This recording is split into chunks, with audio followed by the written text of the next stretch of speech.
Welcome to the Bookman's Corner. I'm Lois Lindstrom. Today we will discuss a timely yet historic book on the First Federal Congress of 1789 through 1791, which was the most momentous and perhaps most productive of our nation's history. The book's title is The First Congress: How James Madison, George Washington, and a Group of Extraordinary Men Invented the Government. And the author is Fergus, who traveled to our studio in Arlington, Virginia from San Francisco, California, where he resides. Welcome to the Bookman's Corner, Fergus. Hi, Lois. I'm very happy to be here. As you wrote, when the members of the First Congress met in New York, our nation was fragile, riven by sectional differences, crushed by debt, and stitched together only by the new Constitution. And the Constitution provided a set of principles but offered few instructions about how the government should operate, leaving it to Congress and the President to create the machinery of government. Had Congress failed in its work back in 1789, the United States would not exist today. There were dramatic debates over the Bill of Rights, the creation of the President's cabinet, the adoption of a new capitalistic financial system, and the acrimonious arguments over the location of the new capital, among many other issues. How Congress and President Washington achieved as much as they did is a story that could not be more timely in our era of incredible government gridlock. I just found the history incredible. What inspired you to write it? Well, some years back, I wrote a history of Washington, particularly how slavery shaped the founding of Washington, D.C., why our capital's here and not some other place. And in the course of doing that, I began to look at the First Congress. One of the First Congress's achievements was to locate the Capitol on the Potomac. Right. And it became clear to me that that First Congress, though very poorly understood, I think, by Americans, achieved an enormous amount. It was one of the most prodigiously effective Congresses in American history, and I was astonished to realize that no one had ever written a history of it. Yes, and I don't think that's widely known. And so let me ask you, what happened to the American government at the end of the Revolutionary War in 1783? Because this took place in 1789. So what happened in that period of time between 1783 and 1789? Well, the government, such as it was governed by something called the Articles of Confederation, a very, very loose relationship among the states, which mostly regarded themselves as sovereign small nations. It was a failure. Okay. That was Plan A. The Constitution was Plan B. There was no Plan C. Okay. The Constitution became necessary, or it was at least driven by the idea that if this new ramshackle country was going to survive, it had to have some kind of strong or stronger central government. Which could weave these 13 disparate states together. Yes, yes. And then you wrote that the First Congress had 3 sessions between March 1789 and 1791 in 2 temporary capital cities, New York and Philadelphia, and it was charged with creating a new government almost from scratch. But no one, either in Congress or outside it, knew if it would be successful. Briefly, what do you think were the 3 greatest challenges of the First Congress? Yeah, I want to underscore, as you just did, that this is a cliffhanger. Yeah. Nobody knew whether Congress was going to succeed. And in fact, nobody really knew even if the congressmen were going to show up. If they were going to have a quorum, right? Exactly. Right. Many of those who did show up were near panic-stricken at the failure of others. They eventually did. They got down to work.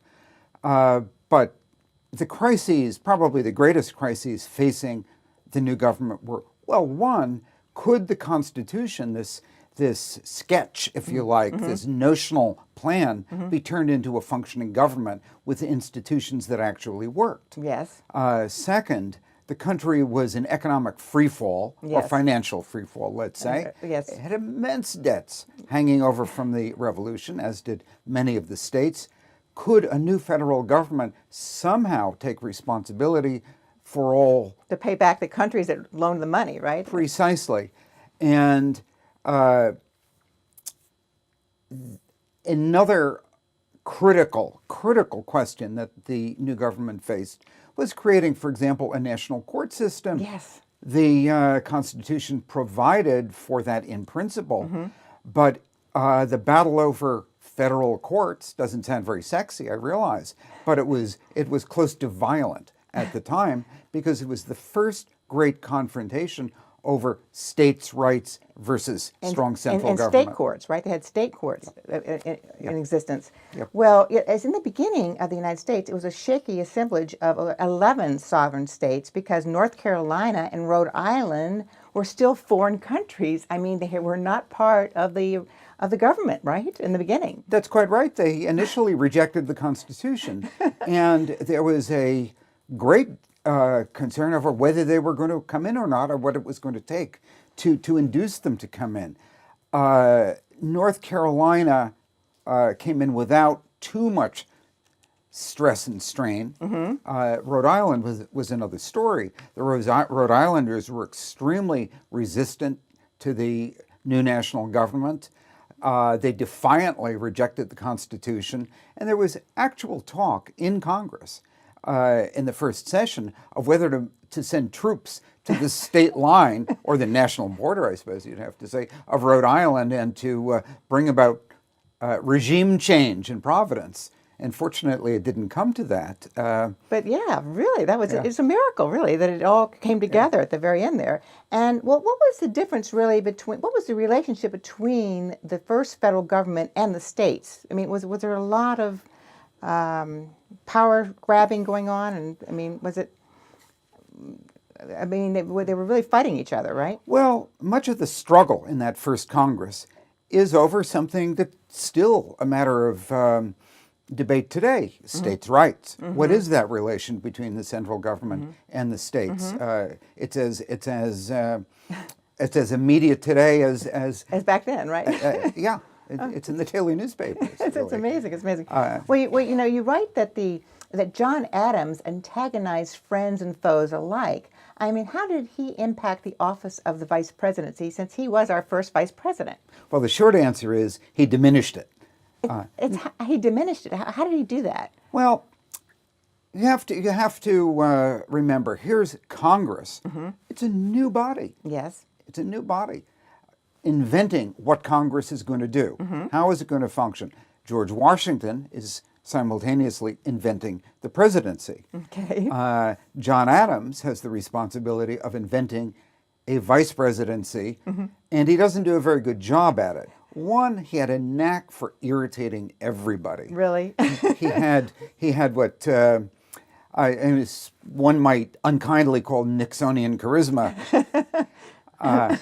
Which is to say that even people who liked him at the beginning got tired of him very quickly. That's right. He just was kind of obnoxious, I guess, right? Well, he was. He inserted himself repeatedly into debate in the Senate, which he presided over. That's a duty of the vice president. Yes. And senators were extremely annoyed at just about everything he said. He took positions that were almost bizarre. I mean, the thing that really broke the camel's back in terms of the senators' respect for him was his absolute fanatic, even obsessive insistence on grandiose titles for the president, His Majesty, and much more than that, which was so anti-democratic and so much against the spirit of the new government that he alienated people. Sure. Well, can you describe James Madison's vision for the new government, and what role did he play in forming the government? Well, Madison, ironically, I say ironically because he was a very small man. He was very short, slender, with a low, whispery voice that was quite difficult to hear, even in the small rooms of the time. So despite that, he is the towering figure, really, of the first and mostly the second session. Well, because it because of his legal knowledge? He was really brilliant, right? He was just a brilliant man. He was brilliant. He was not loved. He was not particularly appealing as an individual, but he's that rare example in American history of a man whose credibility rested largely in his intellect. It's very rare in politics. It is rare. It is rare. He was understood even by people who didn't like him to know more about the Constitution than anyone else. Good. Even his enemies listened to him. He was so he had a lot of respect. He had immense respect. Yes. He had the confidence of George Washington, which was like political money in the bank. Yes. And he had indeed a vision Okay. for the government, which is to say a strong central government, a creative government, a government that could act. That's so important. It's Yeah. so important. Now, how did you conduct your research for this book? Because you have so many interesting facts and figures and. I was living in Washington when I wrote this book. Okay. I used the Library of Congress to a great degree, but I've benefited immensely from something called the First Federal Congress Project. Okay. And I essentially stood on their shoulders. This is a project under the auspices of George Washington University, which for the last 50 years has been collecting every known piece of writing by a member of the First Congress or about the First Congress during its contemporary period. And the small group of scholars of the First Federal Congress Project opened their office to me, they opened their archives to me, and their guidance, I would say, was invaluable. The first Congress of the United States established a high watermark for U.S. legislative achievement. What do you think were the four greatest legislative achievements in your mind? Of the First Congress? Of the first Congress. Well, there's no question that the greatest is breathing life into the Constitution, getting it up on its feet, teaching it to walk, and to live. Yes, implementing it, right? Implementing it. Yes. This is immense. Second, I think today we have to say that the crafting of what we call the Bill of Rights, Yes. they didn't call it the Bill of Rights. They just amendments, right? They referred to amendments or alterations or something of that sort. At the time, very few people took the Bill of Rights as seriously as we do today. Yes. No one regarded it as divinely inspired, sacred, or anything else. Many members of the First Congress thought it was frankly a waste of time. Yes, I was amazed to read that. Yes. Yeah, that these were trivial, Yes, right. trivial issues. Right.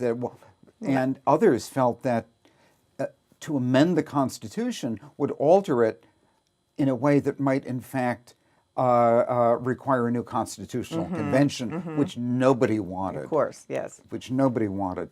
So, breathing life into the Constitution, Bill of Rights. I think one has to say the creation of the national court system. Yes. And then the executive branch, right? We think that the Congress created all the executive departments. Now, all in those days was 4. Yes. Not very many. But still, it was the, yes. And you could say that what Congress did was to really create the executive branch. which was enormous. You yes. had this extraordinary individual, George Washington, who was absolutely the right man at the right time, who was inspired in his modest yet firm But he was crafting such a of the hero. presidency. Yes. People loved him, and he was so admired. But I think it's important to say, or to realize, that George Washington and everybody else regarded Congress as the leading branch of government, not the presidency. George Washington didn't turn up with an agenda for his first 100 days or anything of the sort. Yes. He waited for Congress to act, that's right, to go forward. Yep. Now, we're learning a lot about Alexander Hamilton now because of the tremendous success of the Broadway show about him. What was his major role in 1789? Okay, well, bear in mind that Alexander Hamilton neither danced nor sang. Okay. And yes, he was on Broadway, but Broadway was about... But he was very handsome. But he was very handsome. He was indeed. He was indeed, and he was recognized as that by many ladies. Yes, that's right. We can't forget that. He was tall, good-looking. He was short and good-looking. Oh, short and good-looking, okay. But he was very dynamic, yes. And very quick-minded. And Brilliant. Brilliant Man. And now, how did George Washington relate to Hamilton? What was their relationship? Well, Hamilton had been an aide-de-camp to Washington during the Revolutionary War. He was excellent in the job. Washington relied on him a great deal. Hamilton also was a hero of the war. He argued with Washington until Washington let him go into combat because Hamilton wanted to fight, and he led the final charge at the Battle of Yorktown over the British battlements. Very, very brave individual. So Washington admired him. He recognized him. Washington had that skill that some leaders have of knowing of being able to pick superb aides and advisors. That applies to James Madison as well. So Washington trusted Hamilton. Hamilton also was one of the first men in the United States to actually study economics and finance, Yes. which was an unknown science Yes. at the time. And didn't he graduate from Columbia University? Didn't he have a college degree? No, but he did go to Columbia. He did go to Columbia. Okay. It did, and he had certainly the equivalent of what today we would call a college education because he further educated himself. Okay. Now, what was the difference between the British system and the new government of the United States? Well, that was actually a question that members of the First Congress wrestled with. How are we different, right? How are we different? Is the president a king or is he something else? Yes. And part of Washington's achievement was to not be kingly and to defer repeatedly to Congress. So as I said a little while ago, Congress was the driving engine of the government. Okay. And bear in mind, it's a much smaller Congress. Right. You have 20-odd senators and 59 congressmen that could all fit in a pretty small room. Yes. So there was Parliament in Britain was balanced quite differently. Yes. And the king had a big role, or the monarch, right? Yes, he did. The king at that time, the king certainly did have a role, and one that Americans remembered as being a dark and dangerous one. Yes. Too much power, right? Too much power. Right. And Americans were very constrained to try to control, reduce, diminish, and rein in the power of the president. James Madison, by the way, I should say, from the beginning, worked as hard as he could to increase the power of the presidency because he felt, rightly, I think, that the executive needed to be able to act. Yes, yes. Now, what was the historic rivalry between Thomas Jefferson and Alexander Hamilton? Well, they sure didn't like each other. They didn't. And why not? Well, the rivalry really began over Hamilton's financial plan. Okay. In short, Hamilton's plan did the following. One, it consolidated the huge debts of the various states, plus the debt inherited from the ramshackle Articles of Confederation government into one big lump, took that burden onto the new federal government. This strengthened the central government a great deal. Sure. Okay, by consolidating financial responsibility in it and the ability to borrow. Right, but and then didn't they sort of like sell government bonds? I mean, was that the idea to pay down the debt? What was this? Well, in order to pay down the debt, they first had to create a revenue stream, which they did through tariffs. Tariffs, okay. Primarily, not direct taxes of any kind. Yes. Okay, so Hamilton was a financial man, an architect of this financial system. Thomas Jefferson was a small government man. He was, in fact, the father of states' rights. You have to say. Yes, and he was like the president of Virginia in a way, right? They were the governor. I mean, he had been the governor of Virginia. Yes. Yes, and then he increasingly resents and resists power being drawn to the center, and articulates the interests of the individual states. Yes, yes. And that's the root of the two men's rivalry. They didn't like each other. They didn't trust each other. Right. They undermined each other. So that's what happened. Yeah. Well, did George Washington hold many cabinet meetings, and who were the leading members of his cabinet?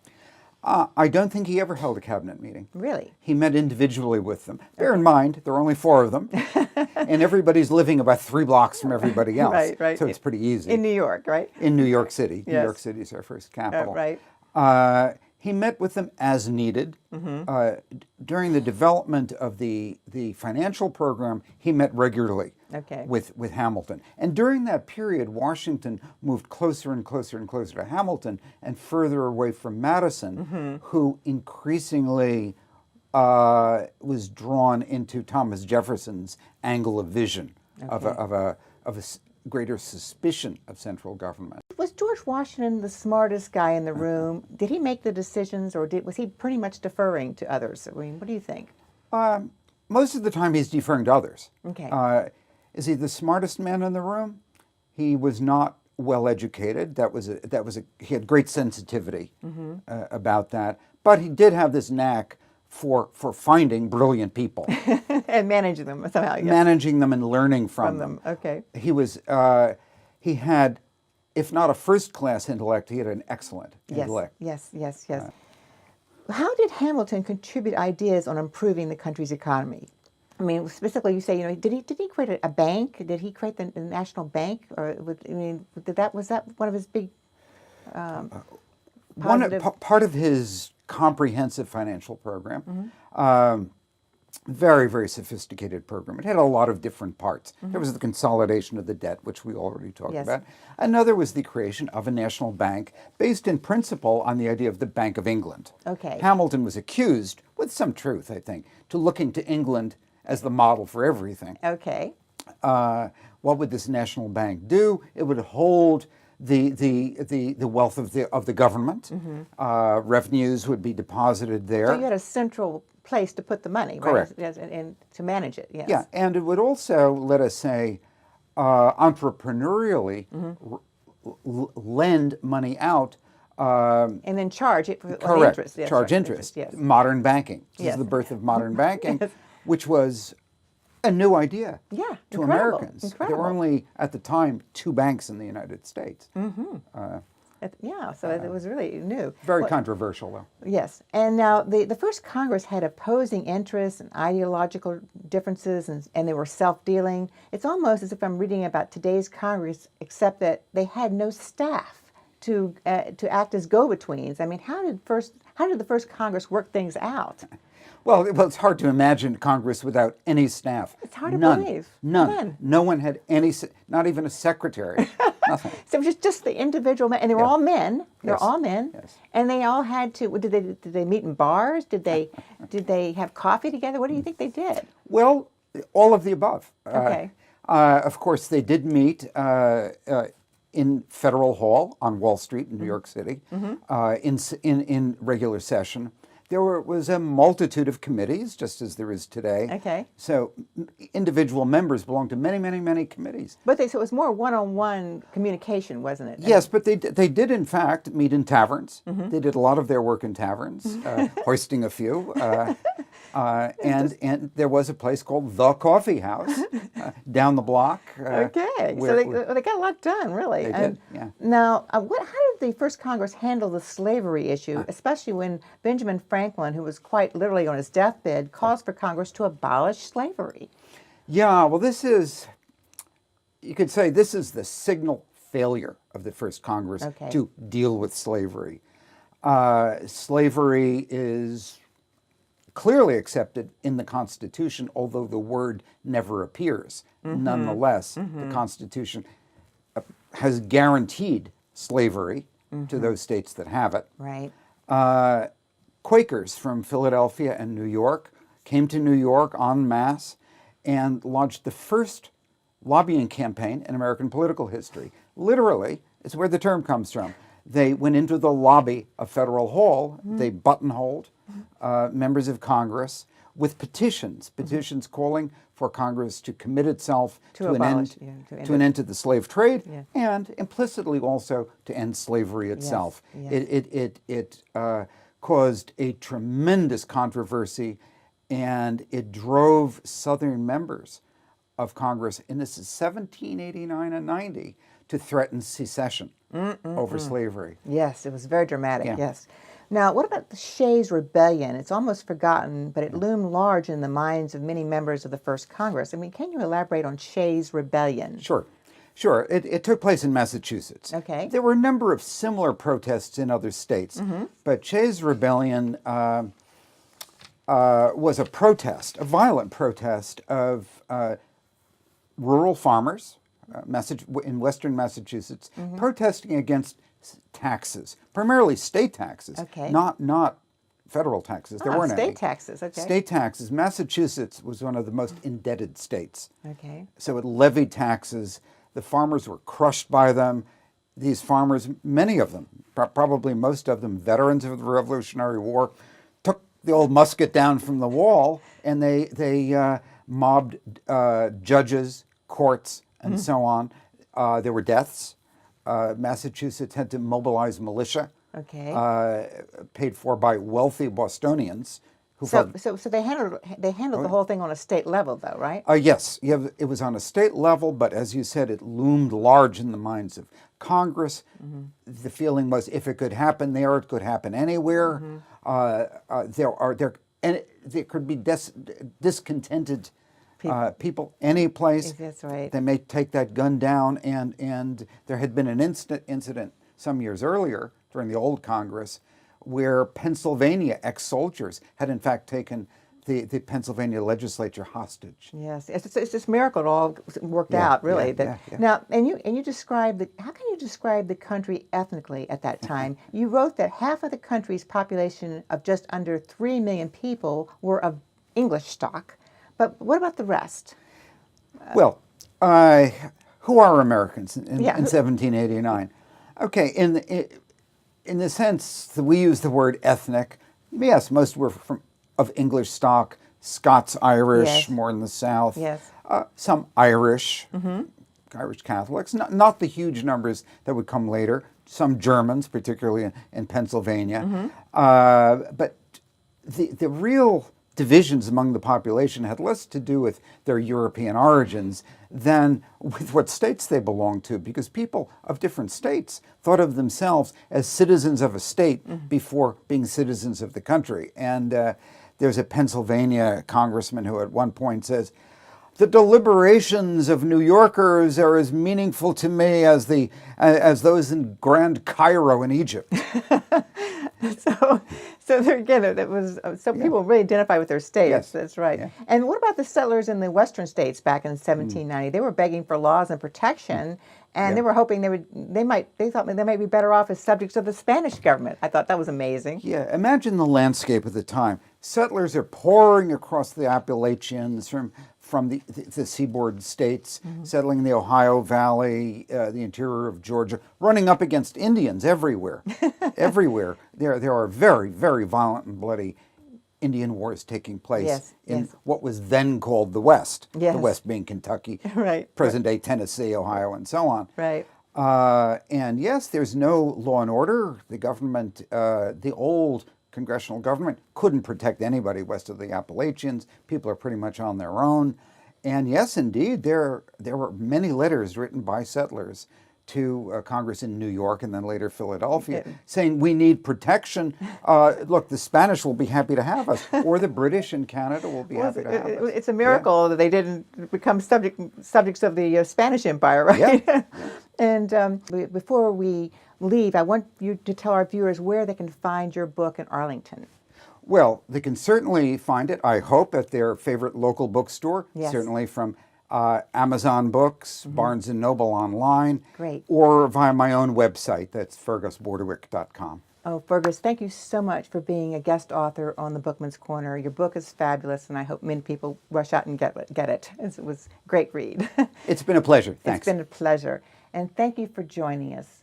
Please join us again next month for a new edition of the Bookman's Corner. I'm Lois Lindstrom.